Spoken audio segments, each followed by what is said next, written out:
Hi everyone. നമ്മളിന്ന് discuss ചെയ്യാൻ പോകുന്നത് KTU4 semester civil engineering CE206 fluid mechanics 2 module 5 അടുത്തൊരു ടോപ്പിക്കാണ്. കഴിഞ്ഞ ക്ലാസ്സിൽ നമ്മൾ ഡിസ്കസ് ചെയ്തത് back water and draw down കർവിനെ കുറിച്ചാണ്. ഇന്ന് നമ്മൾ പഠിക്കാൻ പോകുന്നത് expression for length of back water curve, direct step method. Okay, myself Anju Thulasi from SNIT Adoor. So നമ്മൾ ഇന്ന് ഡിസ്കസ് ചെയ്യാൻ പോകുന്ന topic expression for length of back water curve അല്ലെങ്കിൽ ഡയറക്റ്റ് സ്റ്റെപ്പ് മെത്തേഡ്. ഓക്കെ, ഒരു ഇമ്പോർട്ടന്റ് ടോപ്പിക്കാണിത്.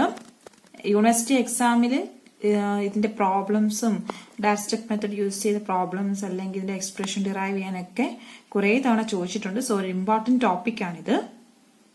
കഴിഞ്ഞ ദിവസം നമ്മൾ ബാക്ക് വാട്ടർ കർവിനെ കുറിച്ചായിരുന്നു പഠിച്ചിരുന്നത്. നമ്മൾ പഠിക്കുന്ന length of back water curve ആണ്. So consider the flow of water through a channel. Okay, ഇതാണ് ഡേറ്റം ലൈന്. ഡേറ്റം ലൈനിൽ നിന്ന് ഇവിടെ വരെ ഡിസ്റ്റൻസ് ആണ് Z1 എന്ന് പറയുന്നത്. Z1 എന്ന് പറഞ്ഞ ഡേറ്റം ഹെഡ് ആണ്. ഓക്കെ, ഇതിന്റെ മുകളിലോട്ടാണ് വാട്ടർ ഫ്ലോ ചെയ്യുന്നത്. ഓക്കെ, ഒരു റെക്ടാംഗുലർ ചാനൽ എടുക്കുവാണെങ്കിൽ റെക്ടാംഗുലർ ചാനലിന്റെ സൈഡ് വ്യൂ ആയിട്ട് നമുക്ക് തോന്നത്തില്ലേ, ആ സൈഡ് വ്യൂ ആണ് അത് ഇൻക്ലൈൻഡ് ആയിട്ട് വെച്ചേക്കുന്നത് കാണിച്ചേക്കുന്നത്. ഇൻക്ലൈൻഡ് ആയിട്ട് വെച്ചത് കാരണം ഇവിടുത്തെ ആംഗിൾ IB എന്ന് പറഞ്ഞാൽ ബെഡ് സ്ലോപ്പ് ആണ്. ആ ബെഡ് സ്ലോപ്പ് IB ആണ്. IB എന്ന് പറഞ്ഞാൽ dz/dx ആണ്. ഇത് നമ്മൾ കഴിഞ്ഞ ക്ലാസ്സിലൊക്കെ പഠിച്ചിട്ടുണ്ട്. IB is the bed slope which is equal dz/dx. So രണ്ട് സെക്ഷൻ ഉണ്ട്, സെക്ഷൻ 1-1 സെക്ഷൻ 2-2. സെക്ഷൻ 1-1ന്റെ ഡെപ്ത് ഓഫ് ഫ്ലോ ആണ് H1 എന്ന് പറയുന്നത്. സെക്ഷൻ 2ന്റെ ഡെപ്ത് ഓഫ് ഫ്ലോ ആണ് H2 എന്ന് പറയുന്നത്. ഓക്കെ, സോ H1 നമുക്ക് പ്രഷർ ഹെഡ് എന്ന് പറയാം. H1 ഒക്കെ എന്താ പ്രഷർ ഹെഡ് ആണ്. Pressure head at section 1-1, pressure head at section 2-2 അല്ലെങ്കിൽ depth of flow. Okay, next ഇതാണ് വാട്ടറിന്റെ സർഫസ് എന്ന് പറയുന്നത്. നെക്സ്റ്റ് ഇവിടെ ഒരു ഡോട്ടഡ് ലൈൻ കാണിച്ചിട്ടുണ്ട്. ഈ ഡോട്ടഡ് ലൈൻ ഇതാണ് ടോട്ടൽ എനർജി ലൈൻ ആണ്. Total energy line with friction, അതാണ് ഇവിടെ കാണിച്ചിരിക്കുന്നത്. Total energy line with friction. Okay, ഇനി ഇവിടെ ഫ്രിക്ഷൻ ഉണ്ടായിട്ടില്ല എങ്കിൽ ഇതെങ്ങനെയായിരിക്കും? സ്ട്രെയിറ്റ് ആയിട്ടായിരിക്കും ഇരിക്കുന്നത്. സോ ഈ സ്ട്രെയിറ്റ് ലൈനെയാണ് കാണിച്ചേക്കുന്നത്. Total energy line without friction. Okay, so HL distance HL എന്ന് പറയുവാണെങ്കിൽ total energy line with friction and total energy line without friction അവിടെ ഉണ്ടാവുന്ന distance, that is HL. HL എന്ന് പറയുന്നത് loss of energy due to friction ആണ് HL എന്ന് പറയുന്നത്. So HL is the loss of energy due to friction. Okay, next velocity head നോക്കാം. So ഇവിടെ തൊട്ട് നമ്മുടെ distance imaginary total energy line പറഞ്ഞിട്ടുണ്ട്. സോ അവിടെ വരെയുള്ള distance that is the velocity head എന്ന് പറയുന്നത് v1² / 2g. So v1² / 2g is the velocity head and v2² / 2g എന്ന് പറയുന്നത് വെലോസിറ്റി ഹെഡ് അറ്റ് സെക്ഷൻ 2-2 ആണ്. സോ ഇവിടുത്തെ HL എന്ന് പറയുന്നത് loss of energy due to friction ആണ്. ഓക്കെ, സോ നമുക്ക് കണ്ടുപിടിക്കേണ്ട length of back water curve L ആണ് കണ്ടുപിടിക്കേണ്ടത്. അതിനുവേണ്ടി നമ്മൾ യൂസ് ചെയ്യുന്ന ബെർണോളിസ് തിയറം ആണ് യൂസ് ചെയ്യുന്നത്. സോ ഫിഗർ ക്ലിയർ ആയെന്ന് തോന്നുന്നു. ഓക്കെ, നമുക്കിനി ഡെറിവേഷനിലോട്ട് പോകാം. അതിനു മുമ്പ് so consider flow of water through a channel in which depth of water is rising as in figure. Let the two sections 1-1 and 2-2 are at such a distance that the distance between them represents the length of backwater curve. So section 1-1 and section 2-2 ഇടയ്ക്കുള്ള distance ആണ് length of ബാക്ക്വാട്ടർ curve എന്ന് പറയുന്നത്. And H1 is the depth of flow at section 1-1, H2 is the depth of flow at section 2-2, and V1 is the velocity of flow at section 1-1, V2 is the velocity of flow at section 2-2, IB is the bed slope, I is the energy line slope. So I ഞാൻ പറഞ്ഞില്ലായിരുന്നു. So ഇവിടെ make ചെയ്യുന്ന ആംഗിളാണ് IE എന്ന് പറയുന്നത്. Total energy without friction and total energy with friction make ചെയ്യുന്ന angle, that is the slope of the energy line. IE = DE/dx.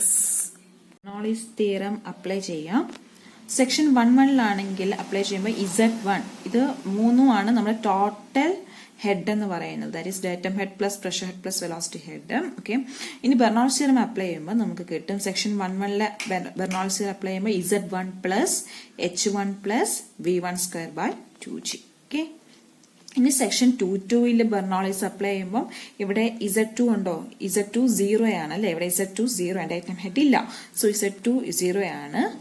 Okay, Z2 plus 0 ആണ്. Okay, plus H2 plus V2 square by 2G plus HL. Okay, അങ്ങനെ section 1.1 section 2.2 നമുക്ക് Bernoulli's equation apply ചെയ്യാം. So Bernoulli's equation apply ചെയ്ത് section 1.1 2.2 so we get Z1 plus H1 plus V1 square by 2G equal Z2 plus H2 plus V2 square by 2G plus HL. So ZHV. Okay, Z എന്ന് പറയുന്ന datum head ആണ്, H എന്ന് പറയുന്നത് depth of flow അല്ലെങ്കിൽ pressure head ആണ്, V1 square by 2G എന്ന് പറയുന്ന velocity head ആണ്, and HL is the loss of energy due to friction. Okay, datum line pass ചെയ്യുന്നത് ചാനലിന്റെ ബെഡിലൂടെ ആയത് കാരണം സെക്ഷൻ 2.2 അല്ലേ, സോ സെക്ഷൻ 2.2 Z2 എന്തായിരിക്കും? 0 ആയിരിക്കും. ഓക്കെ, ഇനി നമുക്ക് HL എന്താണെന്ന് കണ്ടുപിടിക്കാം. സോ ഇവിടെ നോക്കുക, HL ഡിസ്റ്റൻസ് എന്ന് പറഞ്ഞാൽ angle IE into total length എത്ര? L അല്ലേ. സോ HL എന്ന് പറഞ്ഞാൽ IE, ഇവിടുത്തെ ആംഗിൾ മേക്ക് ചെയ്യുന്ന I ആണ്, IE ഇൻറ്റു L ആണ് HL എന്ന് പറയുന്നത്. Z2 എന്ന് പറയുന്നത് 0 ആണ്. ഓക്കെ, Z1 എന്തോ നോക്കാം.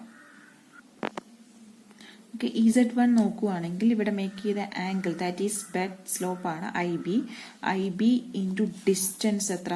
L. അപ്പൊ ഇവിടുത്തെ ഡിസ്റ്റൻസ് നമുക്ക് കിട്ടും Z1. Okay, IB into L.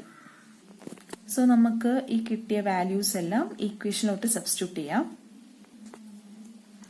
So Z1 എന്ന് പറഞ്ഞാൽ IB into L plus H1 plus V1 square by 2G equal Z2 ഇല്ല, 0 ആണ്. So 0 plus H2 plus V2 square by 2G plus IE into L ആണ് HL എന്ന് പറയുന്നത്. Okay, substitute ചെയ്യാം. Next സ്റ്റെപ്പിൽ നമുക്ക് ഈ സ്ലോപ്പിലില്ല IB ഇൻറ്റു L IEL ഒരു സൈഡിലോട്ട് ആക്കിയിട്ട് ബാക്കി ടേംസിനെ ഒരു സൈഡിലോട്ട് ആക്കാം.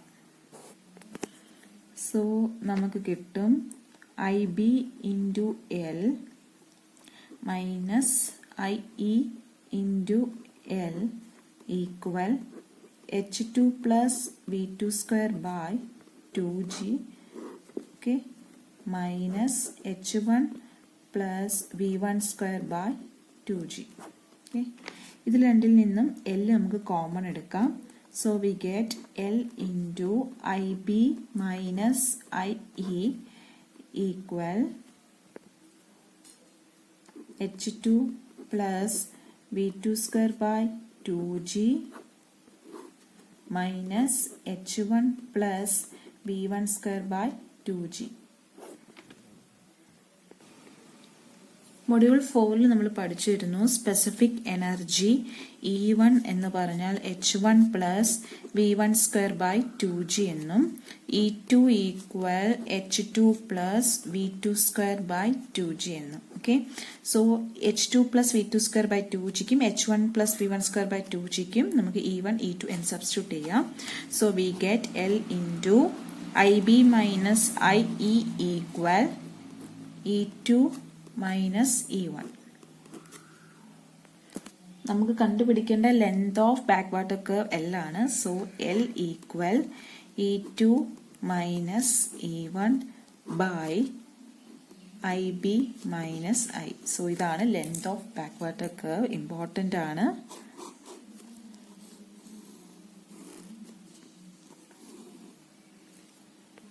സോ E1 E2 എന്ന് പറയുന്നത് specific energy at section 1, E1 E2 is the specific energy at section 2 ആണ്.